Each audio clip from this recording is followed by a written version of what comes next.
This is Heather Vickery with the Brave Files podcast, and you are listening to Pop Goes Your World. I'm Chris McBrien, and the pop culture from Generation X is everything to me.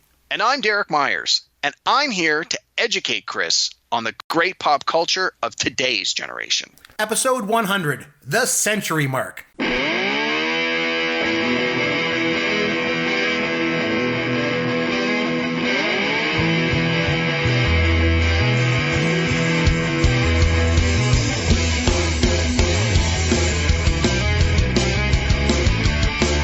Hey, Chris McBrien here. This is Pop Goes Your World, the pop culture podcast for the generations.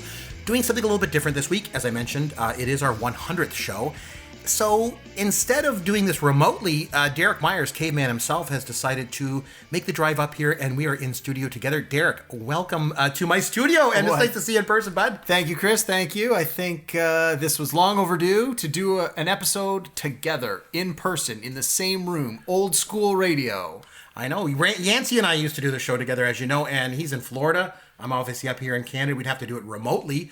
And you being down in Toronto and only about an hour away. Yeah, about an hour. But then we decided, hey, why don't we get together and actually do this show for the 100th episode? So we thought we would do that. I normally would ask you what's new and exciting in your life, but I guess it's really confined to hanging out with me tonight. You know, I'm just kidding. But one thing that you did do was you came up a bit early. We spent time with my two young sons. I have two boys. I've mentioned them on the air before. They're 6 and they're 9 years old. And Derek, you brought along a game. You want to share with everybody what game that you brought to play with me and the boys tonight? I brought Star Wars Escape from Death Star, the original 1977 classic that we have talked about on numerous episodes in the past. And let me tell you, it was a blast. We both actually lost to my 6-year-old. He won. Yeah. But oh man, was it fun. And it was a real throwback for me because I was even explaining to you certain parts of the game. I'm like, I remember that. I remember those pictures and everything. Oh man, it was great. So it was just wonderful. But no, it's really, really nice. Before we get started, there was something that I wanted to mention to you. Since I have you here, I have something for you. So just hold on a second. I have some presents because you brought me up presents. I brought you a couple things too. So the first thing that I have for you here is this is your very own shirt. Look at this. And I want to bring you back to my time. So this is actually a Smokey and the Bandit shirt for you. So that's for you, my friend. A Smokey and the Bandit shirt. So I know you tend to like things that are a little bit more newer. But I wanted to. Why, is this an old used shirt? No, have you worn it all your life? It's from 1977, right? So nice. I just wanted to get you that because I own one of these too, and I thought of you, so I wanted to get you one. And the other thing that I wanted to get you was you saw Smokey and the Bandit. You thought of me because I remind you of Burt Reynolds. That's what it is. Okay. Exactly. The Burt Reynolds. Yeah. Okay. Well, and no, you remind me of the fact that you like all these new things and I like the old things and I'm trying to win you over to it. So I thought one way would be like bribing you. And the other thing was, I have a microphone for you. Look at this. This is a microphone. You can't obviously see it, the people that are listening, but that's for you. I want you to take that back to your home studio and I want you to install that new microphone and then we will record our next show with your brand new microphone. Way to be passive aggressive on the poor audio quality of what I've got now. But I will not read into this gift. I will accept it with gratitude. Thank you so much, Chris. Yes, with the kindness in which it was given. Trust me. So a couple of things before we get started. I wanted to mention too, but before we get right underway. Obviously, I mentioned I started doing the show with Yancey Eaton. And, I want to give a shout out to Yancey because if it wasn't for Yancey doing the show with me for, the first, 80 some episodes, there wouldn't be a show. He and I started doing this show back in July of 2016. We're at our 100th show now, and without Yancey, there would be no 100th show. So I just want to say, man, I love that guy. I wish that he could be here with us tonight. Actually, I did extend an invitation to him, but it just didn't work out. So it's all good, but I'm definitely thinking about him. So big shout out to Yancey Eaton, man. If it wasn't for him, there'd be no show. Yeah, I agree. I've been listening since the very first show. Chris, you gave me a heads up when you were putting this show together, and I remember thinking, that is a great idea. Old guy, young guy, talk about pop culture, the different viewpoints. I can remember, even after the first few episodes, telling some of my friends that are pop culture aficionados about the idea, and they were very excited. It was easy to talk about your show and help people find it and listen to it and love it because it was such a fresh take. It wasn't something that replicated a formula of a show that was already out there. It was something completely new, completely original, and you guys just killed it right from the very beginning. And I'm just glad that I was able to be a part of it. We looked up. My first guest spot was way back in January of 2017. Episode 26 was about remakes and reboots. And over 2 years ago. Over 2 years ago. And I did a few guest spots along the way, a couple of times when Yancey was unavailable. And then obviously now that Yancey has had to step back, we've taken over. You've graciously invited me to keep Yancey's seat warm. And we've obviously had to tweak the show a little bit because I am not the millennial that Yancey is. And come on, who is the millennial that Yancey is? And so I obviously bring something a little different to the show. But I'd like to think that it's different enough from your viewpoint that we can still have an interesting discussion and we can keep our listeners entertained. We definitely do. And I think you've just sort of stepped in seamlessly. It's certainly helped, as you mentioned, the fact that, you're a regular guest. You've been a regular part of the show basically almost since the beginning. And so it's been pretty seamless for you to join. But big thanks to you, too. If you didn't step in, the show'd be over. Right? Oh, well. So let's just keep thanking each other. Yeah, Chris, you're so great. Thank you for putting on this podcast. No problem at all. Okay. All right. 100 episodes. Let's get going. I am a super nerd. Dude, I don't know how you didn't get more girls in high school. Or guys, for that matter. I got nobody. Nothing. You're a caveman. Just club them over the head and drag them home. Oh, my. And I play a lot of Dungeons & Dragons. You're not a nerd. Women love them. Well, yeah, they do, but they're all nerdy women. So The Fonz is 73 years old. Raiders of the Lost Ark is basically Steven Spielberg giving a master's class on how to make a movie. I found a Fonzie shirt that I want for Christmas. Saw it, yeah. And my wife was like, you're not getting that. Can I finish? Okay, I'm finished. Okay, one thing I want to mention right at the top is why I love doing this show. A couple things. I obviously love pop culture from Generation X. As you can tell, the Smokey and the Bandit t-shirt, hopefully going to win you over too. So that's one thing. I love this pop culture from my generation. I just love it. This is also a hobby for me. So I'm a very busy guy. My day job, I'm a college professor and, working on my MBA, going to school. This is my hobby. So I love doing it on Friday nights.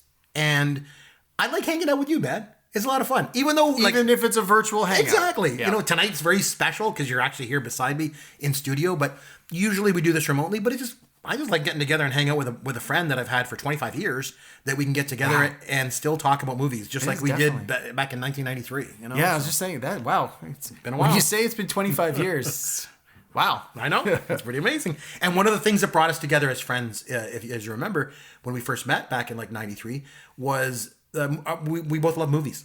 And we were kind of brought together by doing fantasy sports of all things, like hockey pools and baseball pools. But the thing that kind of made us kind of hang out together more than the rest of the guys in the league was we both love movies so much. So we just kind of, gravitated and we became friends. So we went from there. So, yeah, obviously big thanks. You've joined the show and things like that. A couple things I want to go back because you have been part of the show for a long time. Okay. But you also weren't here like when Yancey and I first got started. That's true. But one thing I've noticed, that is continuous, both when Yancey was here and now that you're the co-host on the show, that has remained constant, is this idea of the disappointment that comes when I don't like one of your movies. So with Yancey, he would nominate a movie and then I didn't like it and he would just be like, sorry, let me crushed. stop you. Yeah. Yancey would nominate an excellent movie. Oh, sorry. Yes, of course. And I wouldn't like it and he would just be crushed. And then I thought, maybe that'll change a little bit now that Derek's here. But it was so funny because now you've come on the show. I think it was just not that long ago. I can't remember what it was, but your saying just killed me because I basically critiqued the movie that you suggested, and your response was calm blue ocean, calm blue ocean, calm blue ocean. And I was just like, okay, he's pretty upset. So I was just that disappointment that you guys both have had. I've always enjoyed that. So that's one big thing for me. So going back to a couple episodes that you were not a part of, I want to bring them up because to me, like, they were some of my favorite episodes. One of my absolute favorite episodes, I just want to mention it before we get into anything else. In episode 47, we did childhood celebrity crushes. And so the whole idea, the concept of the show was when we were kids, okay? So we were like 10 or 11. Like, who were the celebrities that we had a crush on? When it's an innocent 10-year-old crush. And I took it within the spirit of what it was. I mentioned like Athena from the original Battlestar Galactica. She was played by Maren Jensen. And then also I mentioned Boof from Teen Wolf, played by Susan Ursity. These are just two girls I just had major crushes on as a kid. Very innocent crushes. And the thing that I loved about that episode so much was you've got me, talking about my childhood crushes. And Yancey was basically just mentioning, and he was very pointedly describing how they were women who looked just like his wife. And the reason I thought it was funny is like, this is a guy here who, like, he just seemed like he was worried like that his wife would listen to the show and like give him shit. for having a crush on somebody when he was 10. You know, and I don't know, to me that was really funny. Another thing that I really enjoy doing, and I've done this more before you came on the show than since you've been on, is you may have noticed I really enjoy singing holiday rap. I love the holiday rap, Chris. And I love to encourage you to sing the holiday rap. I forget how it goes. We're going to ring-a-dong for a holiday. Let me hear you say. No, absolutely. I love it. So is there any episodes that kind of jump out to you from maybe the early stuff that you kind of maybe weren't, I don't know, maybe a part of originally? Like another one that came out that stood out to me was way back on episode 5, Guilty Pleasures. And again, I just got to rag on Yancey for a minute because I basically was like, I don't want to say I was bearing my soul, but like I was talking about stuff that was like embarrassing. Like, okay, I like Saved by the Bell. And I admitted that when I'm in my kitchen and when I'm alone and I'm cooking dinner by myself, that I pretend that I have a show on the Food Network and I like talk to myself and I explain my way through like I'm on TV. And it's just like a guilty pleasure that I have and I do this. And Yancey would be like, oh yeah, I like dank memes. And like, I'm like, you're not embarrassing yourself at all. Like, again, he used to make me laugh on that.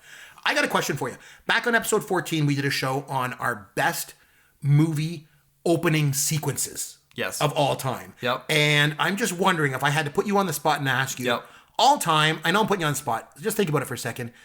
If you were transported back in time, if you were on the show at that time, I'm curious to know, just because you're a huge movie buff like me, what would you say is your favorite opening movie scene of all time? Any film. So I'm going to say 2 answers that you guys both picked. Okay, go for it. Steven Spielberg's responsible for both of them. Saving Private Ryan, Raiders of the Lost Ark. Okay, makes sense on both. You and I have both said Raiders. Yeah, the Raiders, I think, is number 1, hands down. We've said more than once, Raiders of the Lost Ark is Steven Spielberg giving a master's class on how to make a movie. There's just so much you can learn from that, and I think anyone who listens to the show has heard us talk about that so much, we don't have to keep going into it. But let's take this to a newer perspective. Sure. Since we know you haven't seen anything since Raiders of the Lost Ark. This is true, yeah. So I thought this might come up because we talked about the possibility of you asking me questions if I had participated on some of these lists, and this is one I thought you might pick. Okay. A movie I know you have not seen. Yep. Guardians of the Galaxy, which is part of the Marvel Cinematic Universe, has a pretty good opening sequence as well. Okay. I wouldn't say it's action-packed. All right. I'm writing it down as we speak. Okay. Guardians of the Galaxy. Watch the first 3 minutes. No. Watch the whole thing, okay. But appreciate the opening for what it is as you're watching this 2-hour movie. Don't just watch the first 3 minutes and stop it. I think that's something a little more recent that you haven't seen that I think when I eventually make you watch this movie, you will like. Okay, that sounds good. I have a question for you too. On episode 13, we did Rolling Stone magazine's top 100 TV shows of all time. So Rolling Stone magazine obviously put out this list of what they felt were the top 100 TV shows of all time. We kind of talked about some of the picks that they had put on there and stuff like that. And then we gave our own lists. And I'm wondering, because I can tell you right now, my number 1 show that I mentioned on the list. Wait, can I guess? Is it Happy Days? It's not Happy Days. Is it The Love Boat? It's surprisingly, it's not. You'd be surprised. It's actually a show from the 90s, and I know it's a show you don't like.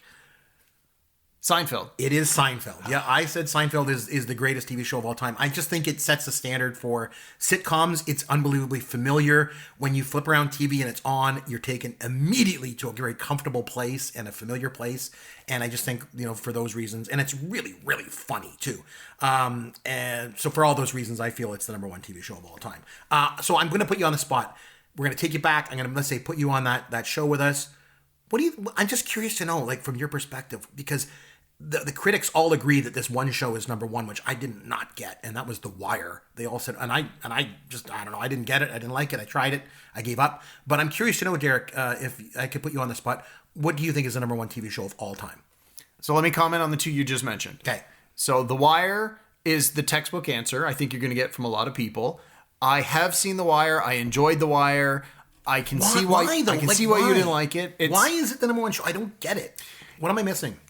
You got to remember, when The Wire came out, the way the story was told was not the same as the way normal broadcast television was told at the time. Most of your broadcast television at that time were things like Law and Order, where you have a self-contained episode. You jump in at any one episode. You don't really need to know what came before, what came after. You get a satisfying beginning, middle, and ending.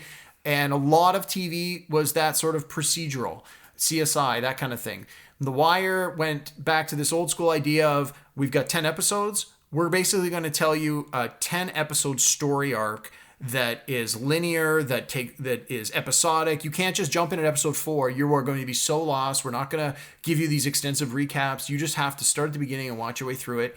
Each season did this, but each season built on the season before it, because now you knew the characters. Now you knew what was at stake. Now you understood their background. And I believe it ran 5 seasons, and each season was radically different. And I think that appealed to a lot of people, because even if you didn't necessarily love, say, season 2, you could appreciate it, especially if you enjoyed season 1. And then season 3 was something so different. You're like, okay, it's almost like getting a new version of your favorite show every season. But in all fairness, it is quite slow. Yeah. It is a slow burn. You really have to get invested. Now, it had a lot of very strong performances, and that certainly helped it. But for example, my wife loves Idris Elba. If Idris Elba showed up at my front door and said, hey, my car got a flat tire, can I use your phone? My wife would literally push me out the door, and she'd be like, don't come back. And she would bring Idris Elba in. Yeah, he's her new boyfriend. And he is in this. This is one of sort of his breakout performances. And she can't get enough of Idris Elba, and she couldn't get into this show, even though he's in this show. Okay. So it's not for everyone, but the people that like it really like it. Now, you also mentioned Seinfeld. Yeah. I didn't watch it when it was on. I've seen a lot of the episodes in reruns. There are certainly some great ones. There are certainly some that I just didn't get. But if you go back now and watch it, it is definitely a product of its time. It's now 20 years old. Yeah. And much like the show Friends, if you go back and watch it now, a lot of what was funny then, which was funny in the time, is not considered acceptable now, is not nearly as funny when viewed through today's contextual lens. Mm-hmm. And I think that although Seinfeld is great and many people love it, I think over the years people are going to start to be more critical of parts of it. Okay. I'll give you that. Like I just felt it was kind of groundbreaking. The fact that really, like, I mean, obviously, sitcoms have been around forever, since then. But for me, it was groundbreaking in the sense that it was really about nothing. It was just the minutia of everyday life, just looked at through a microscope, that I just thought was just interesting. And on its surface, you just kind of look at it and go, it's just about a bunch of neurotic Jews in New York. But it's not. It's not about that at all. It's a lot more than that. And I think it's relatable right across the country. Absolutely. And its success, obviously, speaks to that. I wanted to get your input onto an argument that Yancey and I have had an ongoing argument on this podcast. And I've never had you jump into it. You do like Star Wars. I mean, you're not the biggest Star Wars fan in the whole wide world. I'm a pretty big Star Wars fan. You're pretty big, right? Sure. But I want to know, is it AT-AT or is it AT-AT? No, Go. it's AT-AT. Thank you. And so Yancey always thought it was AT-AT. Well, Yancey's wrong. That's what I said, and this argument went back and forth. And then finally I was able to reach out to Phil Tippett, the legendary, special effects guru on Twitter. And he responded to me and he said, no, it's AT-AT. But he said that the reason why it gets confused is, the chicken walkers, like the two-legged ones? The ATST? Yeah, that's pronounced ATST. So right. Then people get thrown in, but the other one is AT-AT, 100%. True fans are not thrown by that, Chris. Exactly. True fans don't. And you know how I knew that it was AT-AT? How? Because I remember in my youth, there was a television commercial advertising the Star Wars toys, including the AT-AT, and there was a figurine, I think he was called the AT-AT Commander. And I remember in the toy, the guy's like, that was a tough battle, AT-AT Commander, and the kids kept calling it AT-AT in the commercial. So that's always why I assumed it was AT-AT. You think Kenner would get it right, if anyone would, right? Yeah, you would hope so. So I have a question for you. Was there any episodes, if you look back on the episode list from before you came in? Now, you mentioned you were first on the episode, or first joined us on episode 26. Right, was the first time. So was there anything before that or even after that, because you came on as a guest, but you weren't regular until, really, into the 80s in our episode numbers. Was there any episodes that you wish you could have been a part of or that you had some input on? Like now, looking back, that you're like, no, I wish it was this, or I want to say that. Well, I mean, in all fairness, absolutely. I would have loved to have been on just about every episode, especially the top 5 ones. Those are always my favorite, the top 5s, because I always feel that I sort of straddle the line between your top 5 and Yancey's top 5. You and I have enough in common that we usually share 1 or 2 picks. Yancey and I have enough in common that we share 1 or 2 picks. But I always feel like I've got 1 or 2 picks in there that is sort of just outside of both of your comfort zones. Yeah. And I think that comes largely from the fact that I worked at the Blockbuster Video Store in the mid-90s, which is a little before Yancey and a little after you. So it sort of gives me that perspective that neither one of you is in that same mental state, in that same place all the time. The 90s wasn't our sweet spot. I'll give it to you. Yeah, that makes sense. So, broad statement, I would love to go back and revisit, 20 or 30 of the episodes, but that's not practical. Right. But there were a few. I mean, I'm a big Saturday Night Live fan. So we did that on like episode 4. Yeah, one of your very first. Time ago, yeah. And that was certainly one of the things that really ensured that I was going to keep listening. I mean, obviously, you're my friend. I want to support you. I'm going to listen. But I got to be honest. If the podcast sucked, I wasn't going to listen very long. I don't blame you. So in the third or fourth episode, you started talking SNL. And that was it. I was already pretty much in, but that certainly cemented it for me. And again... So I have a question. Yeah. If I can jump in. Yes, please do. So because in that episode, we talked about Saturday Night Live and how it's gone through lots of incarnations over the years. And then we also gave you like the top 5s. We gave a top 5 list of our top 5 all-time favorite SNL performers. Yancey's were all new people, obviously, and mine were all old ones. Yes. And I'm curious, if you had to name one SNL performer over all the years that it's been going on as your all-time like personal favorite, who would it be and why? So, I mean, again, I want to go to the textbook, which is basically your answer was 5 textbook answers. And I think I would certainly pull from your list. I always loved Eddie Murphy, favorite, was so good in so many sketches. And more recently, I think some of the people on Yancey's list would certainly have appeared on mine. I'm always, in the more recent years, I love Bill Hader. I thought he was great. Andy Samberg was great. He did all the short Lonely Island shorts. Right. And so, sort of touches on both of your lists. But I think that the 90s was sort of not nearly as represented on your lists. And so I think that there was certainly a huge cast that came out of that 90s. You had Adam Sandler and Chris Farley and Rob Schneider and Dana Carvey, Mike Myers, exactly. And that's no relation to you, by the way. No. Although you're both from Scarborough. But yes, and I think I may have mentioned this on previous podcasts. When I went to university, and Wayne's World had just come out, and people were like, "Oh, who are you?" I'm like, "Hi, I'm Derek Myers. I'm from Scarborough." And they're like, "Are you related to Mike Myers?" And I would be like, "Yeah, he's my cousin," because it was a good way to pick up ladies. hey, yeah, totally. He's my cousin. Can't you see the resemblance? Like, yeah, for sure. Wayne Campbell's my cousin. Good conversation starter, yeah. But no, I felt again that there was a lot of good performers in the 90s, even great performers in the 90s, who I wouldn't necessarily say are my all-time favorites, but I just didn't feel got the love in your episode that they deserved, and I could certainly argue that. So, yeah. That makes sense. Any other episodes that stood up to you other than SNL that you kind of wish, if you could go back, you'd be like, hey, I just want to have some input in that. I wish I could have been part of that episode because this is what you guys missed. You missed this or missed that or whatever. Well, a lot of the movie reviews that you guys did, especially Yancey's picks, I just feel that once you came out and said, I didn't like this movie, which pretty much you said on all of them. A lot of them, yeah. Yancey, very much like me, was now in a position to defend his movie. And I think in a lot of cases, I mean, I'm going to speak for Yancey because I think I've been in this situation. You come out, you say why you don't like what I think is a fantastic movie, and it sort of crushes my spirit. And now I'm coming from this place where I have to like actively defend this movie that I think is great, and you're just flat out wrong. But it sort of throws you off your game a little bit when you think, okay, he's gonna love this. There's nothing he's gonna say that's gonna be wrong about this movie. This movie's great for so many reasons. And then you say, this is why I don't like this movie. And then suddenly you got your back up against the wall, you're trying to figure out how to defend your favorite movie, and you miss like what are obvious ways to defend it. You say, well, hey, talk to him about this. And I think in a lot of cases, Yancey's frustrated and he gets, and then he misses points to try and defend his movie. Now, honestly, I don't think there's anything he could have said in most of those shows that would have changed your mind. Mm-hmm. But there was a lot of the ones where I had to agree 100% with Yancey. I loved it for a lot of the same reasons. And I just wished I could have been a part of it to throw him that support and say like, hey, I love this movie too. And here are some reasons why Chris needs to reconsider. So a couple that came to mind. The Martian is one of my all-time favorite movies. Okay, yeah. Especially it's more recent. And most importantly, because it stars Matt Damon. Matt Damon. And you guys did The Matrix, which I think Yancey did a great job in defending. And you guys did District 9, which I know you didn't like. I actually liked District 9. I thought it was pretty good. Okay, good. Of all the movies he's given me, that was one of the first ones that he gave me. Yes. And I actually didn't mind that one. I actually enjoyed it. My wife didn't like it. I thought it was pretty good. Yeah, and I actually rewatched it again within the last few weeks, and it definitely stands up. It is quite good. I really enjoyed it. Now, in all fairness, though, Yancey did have a couple of picks that I hear either I know or I hear are terrible. The Lobster I heard was terrible. Oh, it was awful. Yeah, but one of the worst movies. But he gave you Snowpiercer. Yeah. Which I know you came up with a very clever name for.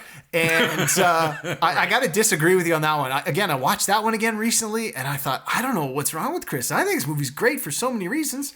Rounders, again, Matt Damon. Poker movie. But the reason I didn't like Rounders was because I'd already seen it, and it was called Good Will Hunting. It, to me, was the same script. I don't know. It was just the same thing over there. Right. But, so, anyway, there's a bunch of the movie reviews that I certainly would have loved to have been a part of, but I don't think would have necessarily changed your opinion. The other, I see you did one on One Hit Wonders. Yeah, I love 80s music, 80s videos. A lot of One Hit Wonders from the 80s. Yeah, we could do 20 shows on One Hit Wonders. We do a top 100 list on One Hit Wonders, and I think that there wouldn't be too much overlap on our list because there's so many to choose from. Okay, so what I did was I reached out to some listeners and I asked for some questions and comments, and I'm going to read a couple here on the right now on the show and just get our reaction to this. So here's what I got from Kurt Kalin. He's our good buddy. Kurt's a great guy, and his question is: how long did it take from the idea for the show to recording the first episode? So I'll take that one. So basically, I've mentioned this before on the show. So Yancey and I started out by doing another podcast. We did a podcast, a fantasy baseball podcast called Dear Mr. Fantasy. I did that show for a couple of years, and I brought Yancey into that show. And when we were doing that show, we would cover fantasy baseball every week. And then I realized, we're missing an opportunity to add something fun to this show.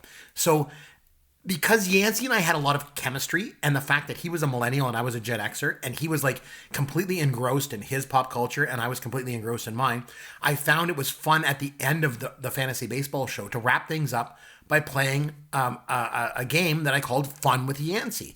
And I would just mess with the millennial, and I would just like ask him all these like questions that you can totally know the answer to about Gen X that he would never know the answer to. And so we just had so much fun that when it became time for me to leave that show, I knew there was another show. And I didn't want to give up podcasting at the time. I had to give up that show for a lot of reasons, but I still wanted to keep doing podcasting. I wanted to do another show. I knew there was another show in me, and I just felt that was the show. We got to do like a pop culture thing based on what we did there. So basically from when I had the idea for the show to when we recorded it was less than a week. Wow. I had the idea. I was like, I know what we're going to do. We're going to do this. I pitched it to Yancey. He's like, I'm on board. This is so fun. We basically get to do our fun segment at the end of our show for an entire episode. Just count me in. And we started, and like I mentioned before too, and I'm sure you know, a lot of, whether they're TV shows or mostly TV shows, anything that's episodic in nature, if you go back and listen to or watch the first episode, it usually takes a while to hit its stride. And I'm pretty proud of the fact that I think if you go back and listen to episode 1 or 2 or 3 or 4 of this podcast, it's not all that different than episode 100. Yeah, I think, and I mentioned this earlier, I think your concept was so strong that it really just hit the ground running, and it didn't need a lot of tweaking or adjustments. You had your top 5 list. You had 2 guys that were from different generations that came at it with a different perspective, that were able to offer different points of view, sometimes different, sometimes similar, and that could both critique the other guy's choices to a certain extent anyway, and see the pluses and the minuses. Obviously for Yancey, it might have been more difficult because he may not have seen or may not have been as familiar with the things that you brought to the top 5 list. But I think that for the most part, you guys both did a really good job of acknowledging the other guy's picks and recognizing that, hey, these are important to this person because, but I do want to mention to you that early in the show, I would send you texts after I'd listened to the episodes. You would. And I really busted your balls a lot. And I'm like, Chris, I know you work as a professor. Stop giving the textbook answers. That was me. I was the one who was calling you out on that right from the beginning. You were. Stop giving the textbook answers. That's not interesting radio. Sure, pick a few of the top ones, but always throw in 1 or 2 of your own picks. And you kept saying that, and a few episodes later, you're like, I've been accused of giving the textbook answer. I'm like, yeah, I accused you. That was me. I called you out on it right away. True. Absolutely. Okay, so I have another one here from Morgan Clark. Morgan says, Chris, seriously, you need to go back and give Interstellar another chance. It's one of my favorite movies, and I don't understand how you didn't like this movie. I don't know. I mean, I'm bringing you in here now, Derek. You just mentioned you like to defend a lot of the Yancey's picks for his movies. Maybe you can go ahead and defend this one. I couldn't go back and watch Interstellar again. If you couldn't get me to watch it again with a wheelbarrow, a roll of duct tape, and an ether rag. Like, I could not watch that movie again. I barely made it through the first time. And I don't know, I'm missing something. I know, because lots of people like this movie. It's critically acclaimed. Everyone I talk to is like, how could you not like Interstellar? It's one of my favorite films of all time. I didn't get it. I thought it was weird. I thought it was hokey in places. I thought it was boring. I thought it's just, I don't know. The whole thing, I just didn't like it at all. So I just like you mentioned before, you're not going to change my mind. Like, I'm set in my ways, and that's just the way it is. I'm the old man who yells, "Get off my lawn!" I get it, but I'll go back and watch it again. I'll tell you what, Morgan, I'll do you a favor. I'll go back and watch the movie again, but I just can't see it happening for me. I just can't. Derek, defend this movie, please. Well, Chris, I'll just say that you're flat out wrong. Yep. The movie was great, and I think that there must be like a switch, a part of your brain that just, when it comes to movies after a certain date, your brain just doesn't work. And this is one of those ones where I agree with everything. I agree with the opposite of everything you just said. I thought the movie was great. I think the performances are great. I think the story's great. I think the message is great. I like the way the story is told, with the fact that it's got characters that are sort of out of time, and as their time is changing, the other characters, their story can progress at a different time rate. And of course, you've got it's directed by Christopher Nolan, right? Yes, Interstellar. it is. Yeah. Christopher Nolan directing. He's got all his favorite players involved. He's got obviously Matthew McConaughey in the lead, and oh my God, I'm blanking on his name. The old man. He played Alfred in the Batman movies, the new Batman movies. Michael Caine. Yeah. Wow, can't believe I missed that. You've got these strong performances from these strong actors, and I mean, I guess maybe it's just, you got to appreciate and enjoy a certain type of sci-fi. Like, I know you like Star Wars, which is definitely science fiction, but that to me is a science fiction action adventure movie. Yeah. This is Or a space science fantasy. fiction drama. Yep. And I think maybe that's where there's a disconnect. Because it's the same with Moon. I believe you didn't really care for Moon. No, I didn't like that it one at again. all. Yeah. Science fiction, but more a science fiction drama. Almost you could say that one's more even of a suspense kind of movie, not an outer space action movie. So maybe that's and The Martian too, like you mentioned before. I thought it was kind of boring. Maybe the same thing. That sort of science fiction drama thing just doesn't. Although it did have Matt Damon. Matt Damon. It's just so fun to be in studio with you and to be able to say now, Matt hey, Damon. In all fairness, we'll go back to your guilty pleasures. Right. Matt Damon. Yep. That's my guilty pleasure. I love Matt Damon. I got my man crush on Matt Damon. I think he's great. I saw him in Good Will Hunting, and like, this guy's amazing. This guy's going to be one of the best actors of our generation. He's not going anywhere.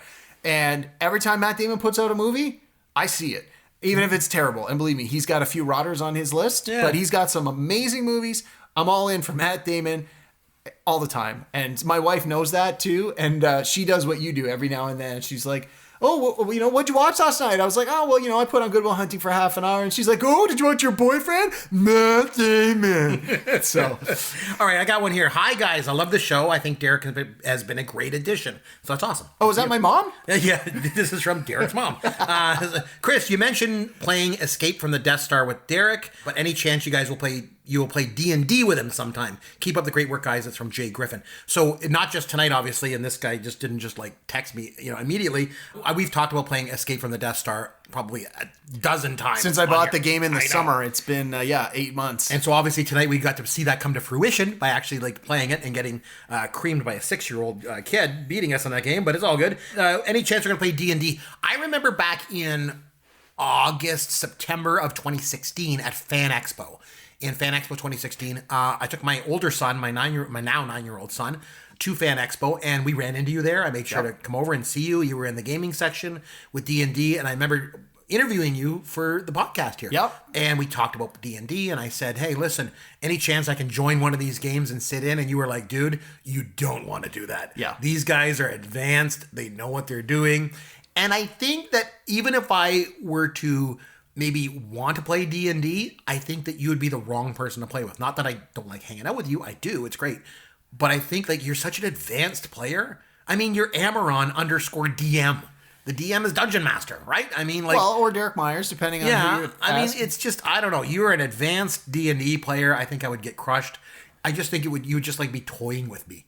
if we played. It just wouldn't even be funny, you know? So I think perhaps you need to play D&D just to get a better understanding of what the game entails and how it works. And I think that you would be right at home playing with me because my years of experience playing and running the game, I have played with very experienced players. Like I did at Fan Expo, they were doing a tournament.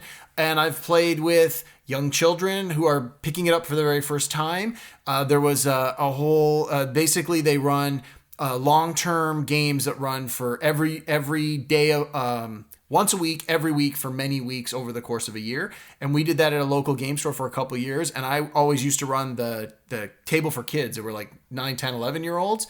And most of them have never played. And so you really have to make sure that you are presenting the game in a way that's simple enough for a 9-year-old to understand it, but exciting enough for a 9-year-old to want to keep playing for 2 hours at a time when you sit down to play, and then again every week to come back. So I think that if you are interested, if you're genuinely interested, I can round up a couple of folks and we can try it out. I think your theater background would do you well because at its heart, Dungeons & Dragons is a shared storytelling experience.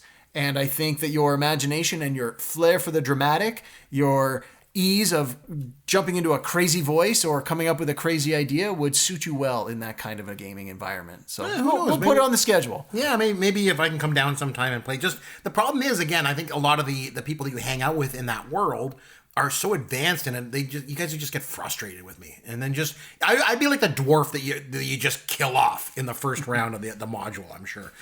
Okay, so I got one here. Hey Chris. Just listened to the podcast about the movie 16 Candles. Oh, that's awesome. Your discussion opened my eyes to a whole new way of viewing this favorite of mine.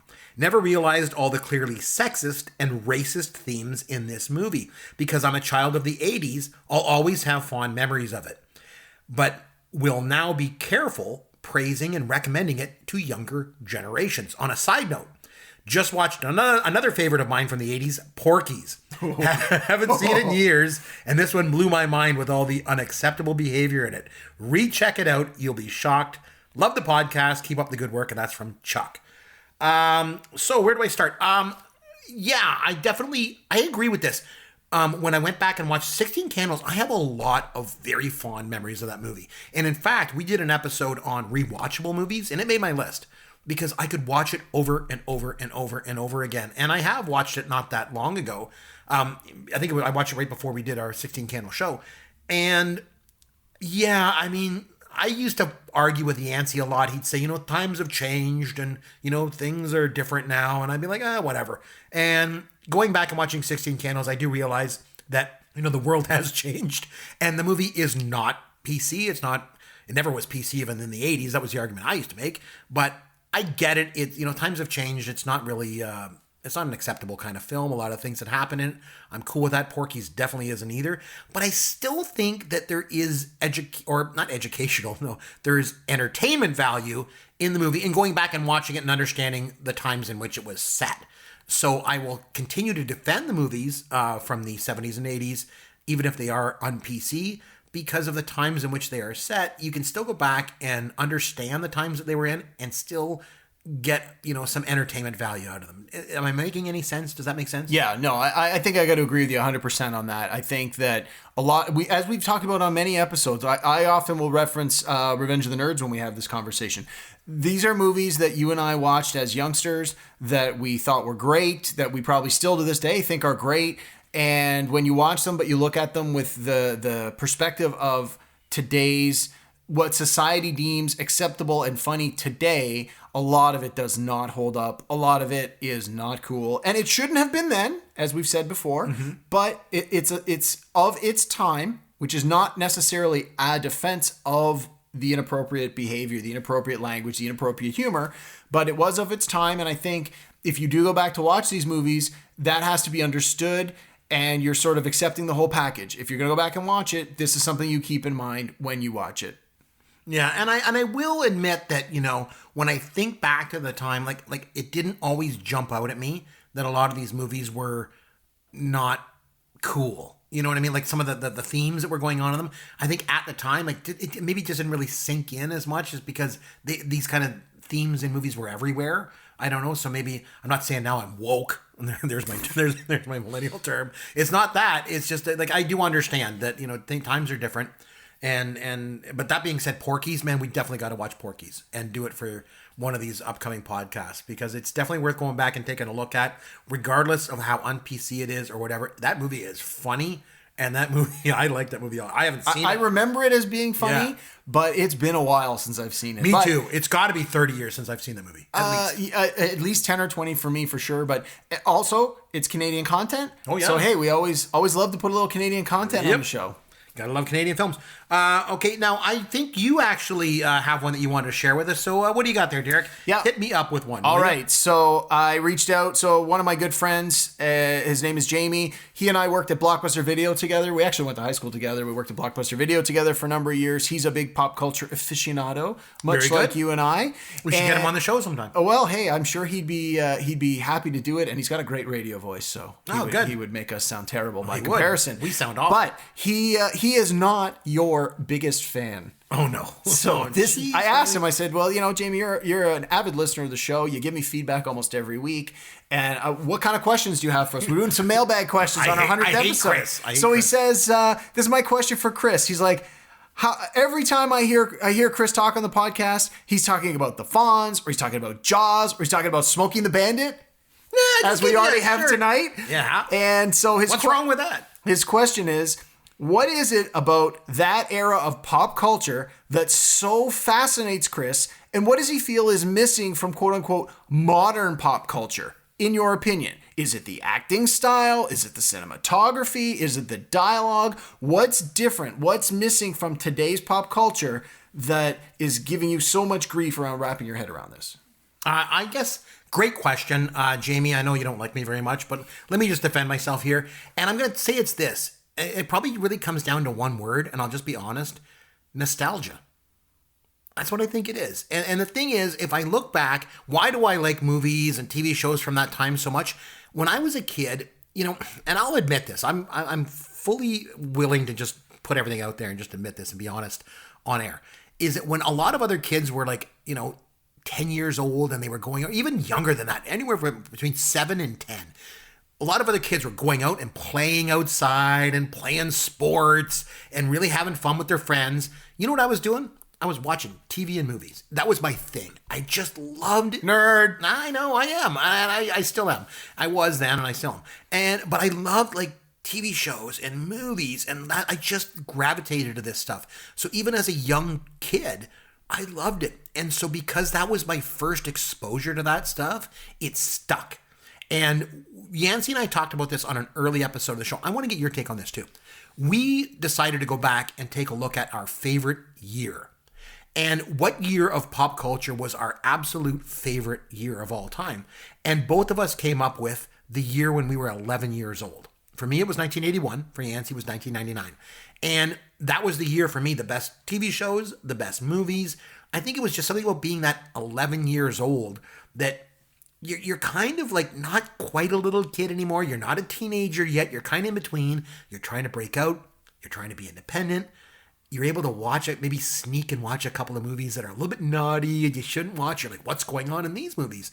And there's something about that period of time that really just sticks out for me. Another thing I mentioned to you earlier tonight, Cave, when we were just hanging out, when I was a kid, I had a paper route. And with this paper route, I made money. And with the money that I made, I would spend it every weekend, every Friday and Saturday. My friends and I would go to the movie theater and watch movies. So I basically saw every single movie from 1980 to 1982. You mentioned a movie in that time, I've seen it. I saw it in the theater.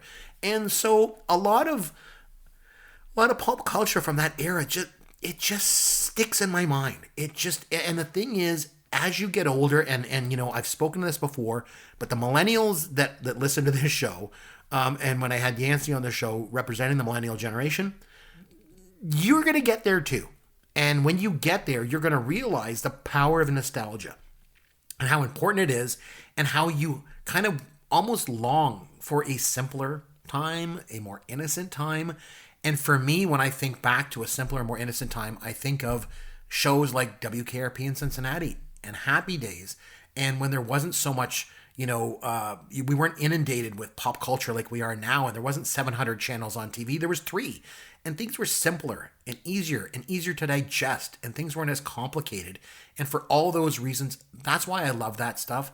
I try to inject it into my young sons. They both love, movies like Raiders of the Lost Ark and things like that, because I try to inundate them with that stuff, because I think it's important. I think it was a simpler time, a better time. I'm just going to say. So for me, it's all about nostalgia. So Jamie, that's why I keep going back to that stuff, because for me, it's very, very important.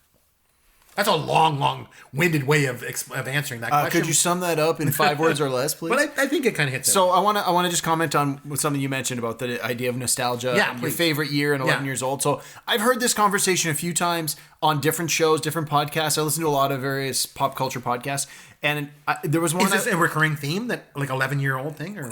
Well, the recurring theme is more that at a certain point in your life, that is your best year, right, because that is when you have the best memories of pop culture. Okay. And I've heard 11 years old, which you guys have talked about, but the other one I've heard is 13 years old. Okay. And it's funny because as you were talking, I was thinking to myself, before you got to that and you said your favorite year, I'm thinking 1985. And you're like, when you're 11 years old? I'm like, I was 11 years old in 1985. But I remember when I was listening to a different podcast where they were talking about this, I thought, I think I might have to go with 1987, which I would have been 13. Okay. And that's what they said on that show was 13 for exactly the same kind of reasons you were saying. You're starting to mature more. You're starting to be a little more independent. You're trying to, create your own identity. Yep. And for me, I think both 85 and 87, for me, there were so many good movies, so much good music.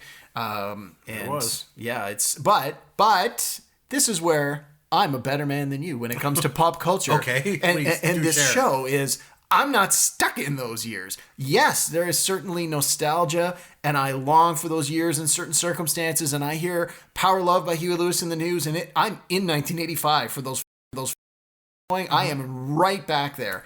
And I get it. I get the positivity that can come out of it. But I can watch a movie that came out 3 years ago, or I can hear a song from 2011 and I can get a similar feeling. Maybe not quite to that extent because it's still a fresh memory, but I didn't get to that point, love that point, and never leave that point. And I think that's what we need to do on future episodes is I got to drag you out of that comfort zone and try and help you create new nostalgic memories, which, we'll see what kind of success we have. I think in addition to nostalgia, I'm going to build on this a little bit. I think another thing is simplicity. And I did touch base on it in my explanation. Simplicity is important too. So if you look at something like Happy Days, it's a 2-camera sitcom. If you watch Three's Company, it's a 2-camera sitcom. It's very simple. It's very simply done. There's characters who come in and out. There's one set. It's almost like watching theater. And if you watch TV now, like Game of Thrones, which is a show that I actually enjoy, but Game of Thrones is like watching like the most advanced movie you've ever seen in the world. Like it's just, the production values are off the charts. There's so much going on. It's so busy and it's just so overwhelming.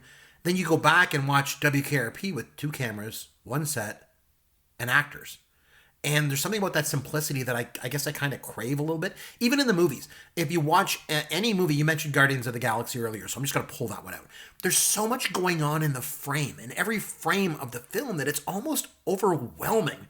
And I go back and watch something like James Bond For Your Eyes Only from 1981, which the only reason I mention is because I put it on a little while ago. My wife was like, this movie's boring. Like, it's really slow and nothing's really happening. Maybe it's just the simplicity. So for me, it's both the nostalgia and just the simplicity of the whole thing that I like that. I mean, I don't want to be overwhelmed with entertainment. I just want to be entertained. Okay, fair enough. Makes sense? Okay, here's our last question we have. I have a couple of questions related to the Mandela effect. Do you remember the famous Star Wars line, as Luke, I am your father, or no, I am your father? Also, do you recall seeing a movie called Shazam starring Sinbad as a genie? Not the movie Kazam starring Shaq. And that's from Melissa Maybusher. So I just expand on this for a second. So the Mandela effect, for anyone that doesn't know, and you're familiar with the Mandela effect? No. So the Mandela effect is basically the idea that when Nelson Mandela was jailed for all the years that he was in prison in South Africa, there are people who swear and believe that he died in prison. They're like, I know he died in prison. I saw the stuff in the news. And then all of a sudden one day in like 1989, he's released from prison. And people are like, No, I swear to God, I remember in the news that he died. He didn't. So they came up with this idea of the Mandela effect, and it applies to pop culture in the sense that there's certain things in pop culture that we swear we know, we remember a certain way, but in actual fact, they're not that way. And so Melissa Maybusher touches on a couple of these, like for example, Luke, I am your father. Everyone always knows that line from The Empire Strikes Back is Luke, I am your father, but it's not. The line he says is, no, I am your father, right? So I wanted to mention a couple of other ones that came to mind. Not that many episodes ago, Caveman, you were mentioning Casablanca. I was just about to say, yeah, we talked about this when we were referencing Casablanca. Yeah. And in it, what was the line that you said that everybody remembers? Everyone thinks the line is, play it again, Sam, which it's not. It's not. If I remember correctly, it's, you played it for her, play it for me. Play it, Sam. Yeah, like play it again, Sam does not even show up in the movie, right? But people swear. Another one is Jaws. And everyone always thinks that the line is, we're going to need a bigger boat. But he doesn't say that. Doesn't he say, you're going to need a bigger boat? Yes, he says, you're going to need a bigger boat, which doesn't make any sense when you think about it. Now, it was an improvised line. Yeah. But the line doesn't really make any sense because they're out in the open ocean. Yeah. They're far away. It's not, you're going to need a bigger boat. It's, we're going to need a bigger boat. I'm out here with you too, but people forget that. Another one, a couple more that come to mind in E.T. E.T. never actually says phone home. But everybody always attributes it, even with the voice, phone home. But he doesn't say, at one point he actually says home, phone. But he doesn't say phone home. Elliot says it, but he never says it. And these are like people swear, no, I remember E.T. saying that, but he didn't. In Snow White, going way back, okay? In Snow White, everyone always thinks... Seven Dwarves. We did a trivia where you wouldn't give it to me for Snow White. You're like, right. I need the full title. So in Snow White and the Seven Dwarfs, very good. Everyone always thinks that she says, mirror, mirror on the wall. But the Wicked Witch does not say that. She actually says, magic mirror on the wall. And so, and the another one too is the dwarves actually, everyone always thinks that they say, hi ho, it's off to work we go. But they don't actually say that. They say, hi ho, it's home to work we go.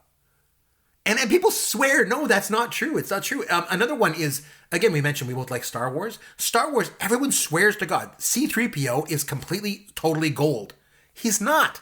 His right leg is silver. But nobody, what? You tell people that and they're like, no, that's the Mandela effect. People believe that he's entirely gold, but he's not. You know why? Because I think the action figure was totally gold. Yes, it was. So that's probably why a lot of people think So a lot of people probably think that. Even we had done, you and I did an episode on Queen. Yes. And we were talking about some of our favorite Queen songs and remind me to come back to Queen because I have something I want to mention about Queen. We mentioned We Are the Champions. Everybody and their brother remembers the final lyric in We Are the Champions as we are the champions of the world. But it's not.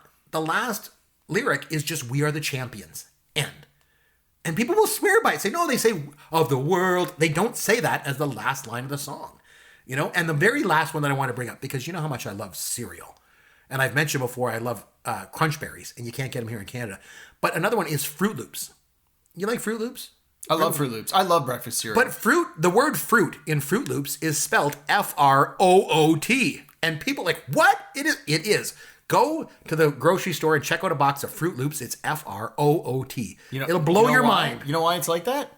Because of the circle, the shape of the cereal. No, well, I mean, that's part of it. But there was a lawsuit. Okay. They spelt it as fruit, spelled correctly. And somebody assumed that because it was made from fruit, it was healthy. And then there was health issues. And they sued them. And they were like, okay, we'll change it. We fix this. We're not having this. We're not making this mistake twice. If you're too stupid to realize that Fruit Loops isn't really fruit, we're just going to change the way we spell it. Oh, my goodness. So that's funny. So those are all examples of that Mandela effect that we see. So anyway, good question. Yeah, it was a great question, Melissa, and that came up on our Facebook page. I really like that question.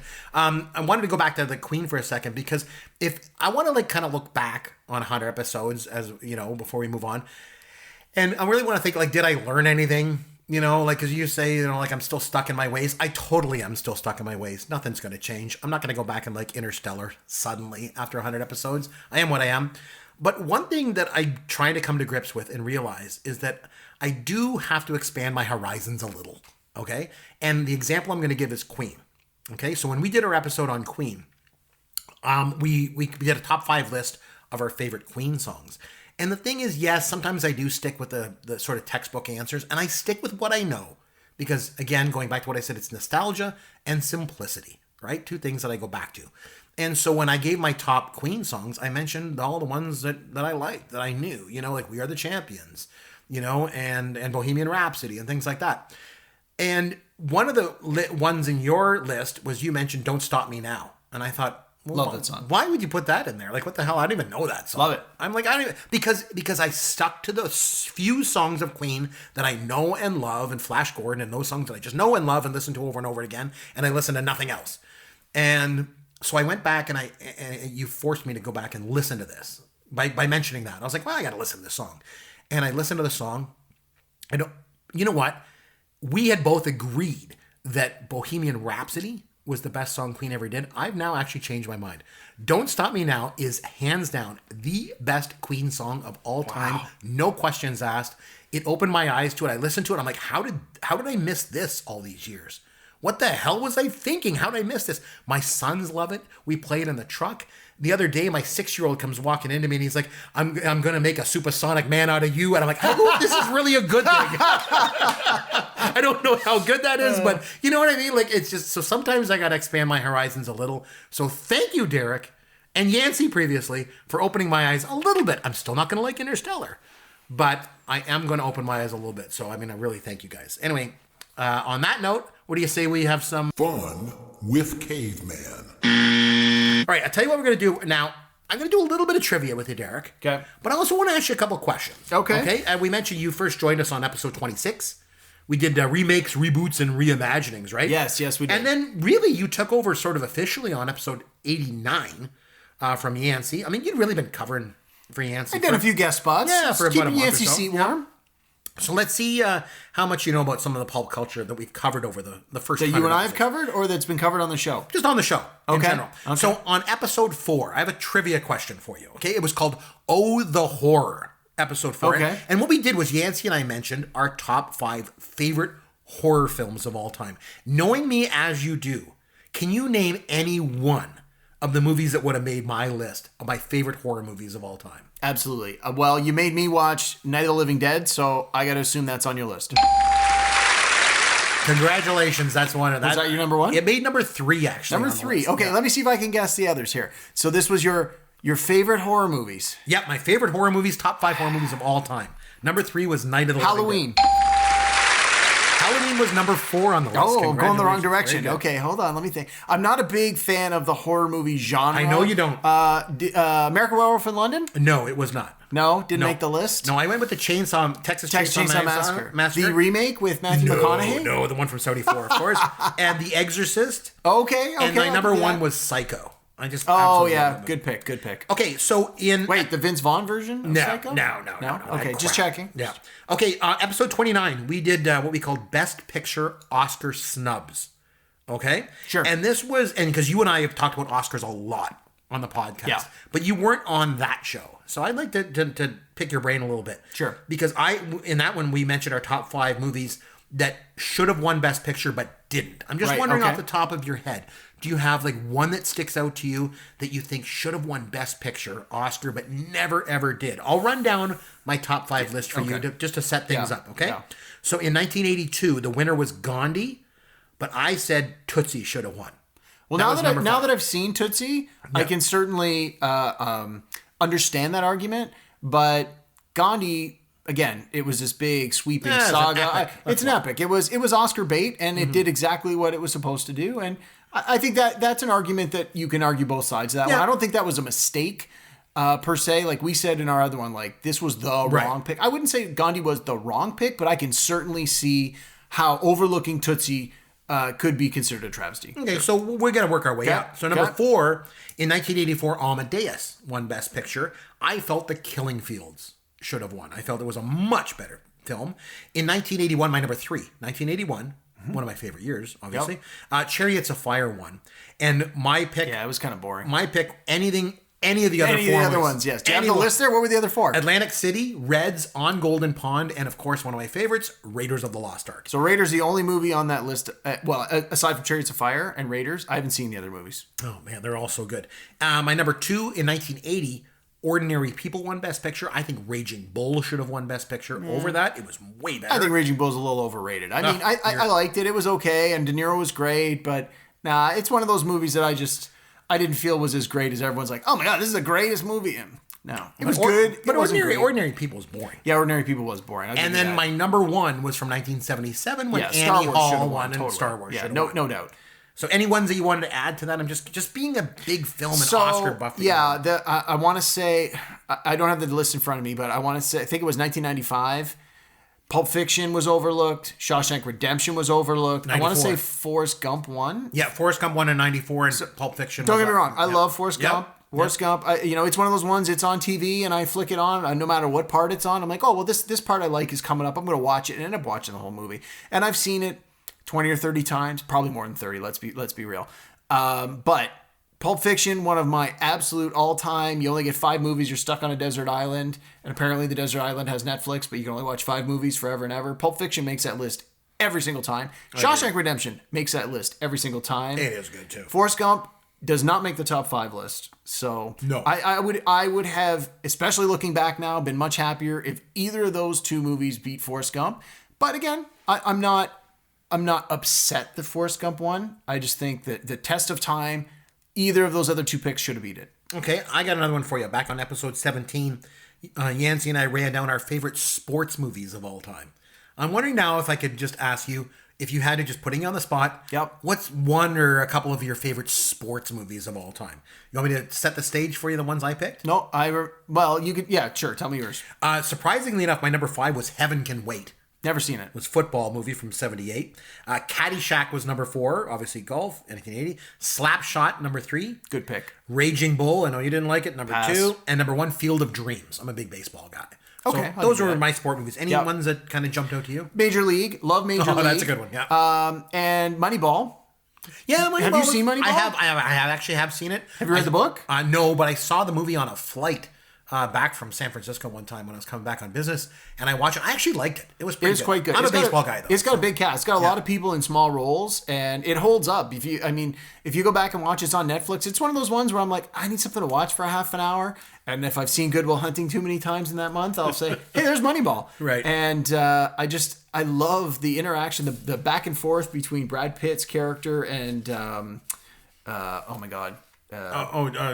Jonah Hill? Like Pete, Jonah Hill, yeah. He's like, and who are we picking? Pete. And he's like, oh, is this when I talk? Yeah, Pete, when I point to you, it's your turn to talk. And then he gives them the answer. And then when he asks the guys, he's like, guys, what do we want for this? And he's like, don't make me point to Pete again. Because he gets on base. Yeah. Okay, episode 12, we talked about game shows. And you and I were talking earlier off the air about how much we both love game shows. Love game shows. I obviously love game shows from the 70s and 80s because of the nostalgia and simplicity and all that stuff. What are some of your favorite game shows of all time? Press Your Luck. Big bucks, no whammies. Stop. Yep, that's a good one. Love Press Your Luck. Yep. $100,000 Pyramid, which we do at the Fun with Yancey Fun Caveman section. We do that. Obviously, quite love often. that one. Yep. I liked Sale of the Century. Oh, I remember that one. Again, it's just, I like these ones where they ask them. I want to see it was Canadian. It definitely was. Yeah. I like the ones where they ask them trivia questions. Like for Press Your Luck, I watch them. We get them a couple of times a day on one of the channels here. Mm-hmm. They ask, the way the game's set up, they ask them 4 questions. If they get it right, they get spins. And then they go to the part of the game where they have the big board and they press their thing, stop, no whammies, and get their money. I love watching that show now to hear they ask 4 trivia questions in the first part, 4 trivia questions in the second part. So you get 8 trivia questions. And that is now my favorite part of that show because the questions are so dated. And some of them are just so, even you look back now and you're like, wow, I can't believe they were asking that. Or I watched one the other day where they were something about 4, out of 5 married women asked, how many blah, blah, blah. And I'm thinking to myself, none. And it's like 4 out of 5. And I'm like, wow, what a different time it was. So, that's awesome. Yep. I was always a big fan of Tattletales too. And I don't know that one. You don't know that one? It was like a green set. It had like this green shag rug. And it was Bert Convy. And they brought in 3 celebrities. The married couples. Yes. Oh, I love it. Okay. William Shatner always seemed to be on he was on that one a lot. Oh, you know what else was good? Canadian one? It's the Mad Oh, the Bad Dash! That was a good one too. Yeah, and you had to go around and win the prizes. Yeah. And I also remember Alex Trebek doing a Canadian one called Pitfall. Oh, that was a good one too. Okay, I want to just test you now, and let's just see if we can still be friends. Okay. Again, before you came on the show. Yep. I just want to know what you think of a couple of movies. Okay. The first one. Wait, are these your picks or Yancey's picks? Well, we're gonna mix them up. Okay. So the first one was we already hit on. This one was Interstellar. And you really, really liked that movie. I loved it. Yeah. I give it an A. A-. Okay. What about Taxi Driver? I don't think you liked that movie. I only saw it once, didn't really care for it. Yeah. But in all fairness, I watched it when I worked at Blockbuster in the 90s. Yeah. I was watching so many movies back then. A lot of them were just blurred together. If I wasn't in the right mood at the right time, the movie was on, but I wasn't really paying attention. I think that's one of those ones that maybe I need to go back and give it another try. I really think you do, because you mentioned that you liked Pulp Fiction as one of your favorite movies, right? And so if you like Pulp Fiction, that tells me that you like Tarantino. I think you like Tarantino's films, right? Also, having worked in a video store like he did, right? Taxi Driver, as far as I'm concerned, has to be one of the, and I don't know for a fact, but it has to be one of the greatest influences on Quentin Tarantino of any film. There's just something about that movie. It is just unbelievably. It's the exact same style as his movies. And the last one I want to ask you about, have you ever seen The Killing Fields? Yeah, a few times. Yeah. And you like that one too, right? Loved it. Solid A. Yeah. I think I mentioned this before. So when you and I first met and we were talking about movies, I said, okay, Chris, this is one of these ways that I can get to know someone really quickly. Give me your list of top 10 all time, your favorite movies, that if someone is not a movie guy and you're like, you need to watch these movies, what's on your list? And I remember you gave me the list, and I think I'd seen 7 or 8 out of the 10. Killing Fields was the 10th one on the list. I'd never heard of it. And I made a point of going out to watch it not long after, and I loved it. I thought it was great. I was glad you recommended it. I mean, it's a pretty heavy movie, so it's not it's not like, hey, Forrest Gump, I can watch Forrest Gump over and over again. It's got a lot of, you know, it's a light movie. It's a family kind of film. I mean, obviously there's drug use and all the rest of that, but Killing Fields not one you're going to be like, hey, I got a couple hours to kill on this Sunday afternoon. What am I going to do? Well, let's just throw on the Killing Fields. No. So I've seen it a couple of times. I think it was great. I would certainly recommend it. It's certainly not going to be for everybody just because the topic is very heavy, but it's worth the payoff. All right, good stuff. So you liked it. And then my last question that I have for you before we wrap up is: Die Hard a Christmas movie? Of course it is. And why is that? Explain why. It takes place at Christmas. Okay. And they got the Jingle Bell Rock at the end. It's a Christmas movie. He goes there for a Christmas party. It's Christmas. There's even lines in the dialogue are directly related to Christmas. It's a Christmas movie. Everyone I know watches it at Christmas. It is a Christmas movie. So I will say this past Christmas, not that many months ago, I found myself, my wife was doing something, she was baking or something like that and making something, and I found myself in the living room watching Die Hard. So, I mean, definitely I agree with you. Yeah. Now, I heard they asked Bruce Willis this past year. What did he say? He said no. Hey. Sometimes, and did he give a reason why? I'm sure he did, but no, I don't know. All I remember is, I think it may have been through Twitter or something, where they're like, Bruce Willis confirms that Die Hard is not a Christmas movie. And I'm like, what the hell does he know? He might have been in the movie, but he didn't write the movie. It's a Christmas movie. The fans, the society and pop culture will give the definitive answer, and we have decided that it is a Christmas movie. So there you go. Yes. All right, now it's the time before we wrap things up. I've got to nominate a film for next episode, okay? That I want you to watch. If you may have already seen it, you very well might have. That's fine. But maybe I want you to go back and rewatch it again, because next episode we're going to come back, not in studio again though. We might have to do this remotely, unless you want to come up every single week and do this. It'd be great. And just make sure and bring Escape from the Death Star every time you come. You can win over my sons. Well, next week is Good Friday, so we'll probably take the week off. We'll probably take the week off. We might be off, so yeah. So next episode. Okay, next episode. Episode 101, the second century. We're going to start off the second century in a big way, I think. Star Wars. And we're going to start off with a big bomb.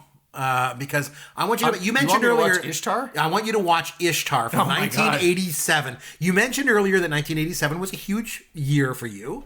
You were like, 13 in that year? I was 13, yeah. So, and you liked that year a lot. I want you to go back and I want you to watch Ishtar, okay? We're going to come back, we're going to devote an entire episode to Ishtar, and it's going to be fantastic because I love that movie so much. But you're going to come back and do that. So are you up for the challenge? You're going to be able to watch it? Okay, I am, and I saw Ishtar in the theater. Yep.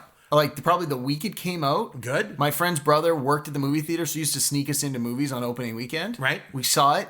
We thought it was terrible. I've tried my best to never think of it again. So it's been, what year did it come out? 87? 87. So the first and last time I ever saw this was in 1987. So wow. So maybe now I'll look back. 32 years. Maybe I'll look back and something in it will just click with me. I'll enjoy it more, but we will see, I guess. I'm going to pull a Chris and I'm going to tell you all the reasons that I didn't like it. That's okay, because I like that movie a lot. So we're going to have a lot of back and forth next week, and that's going to be awesome, which is fine because I like that movie a lot. You don't, but we'll see. Maybe on a second rewatching, with 32 years of time to reflect, maybe you might enjoy it. Maybe not. I guess we're going to find out. But I tell you what, Thanks a lot. Appreciate you coming by here and being in studio. This has been great. Nice to do it in person. Something very different. We are both in the same studio and doing the show, which is fantastic. I tell you what, anybody else, if you want to reach us on Twitter, you can do so at Amaron_DM. That's Derek. At C McBrien, that's me. McBrien is spelled I-E-N. Or you can always go to popgoesyourworld.com and find all of our contact information there. Make sure you reach out to us. We answer all of our emails and tweets and things like that, so make sure you reach out to us. But I tell you what, until next time, this is Chris McBrien for Derek Myers saying thanks for listening to Pop Goes Your World, the pop culture podcast for the generations.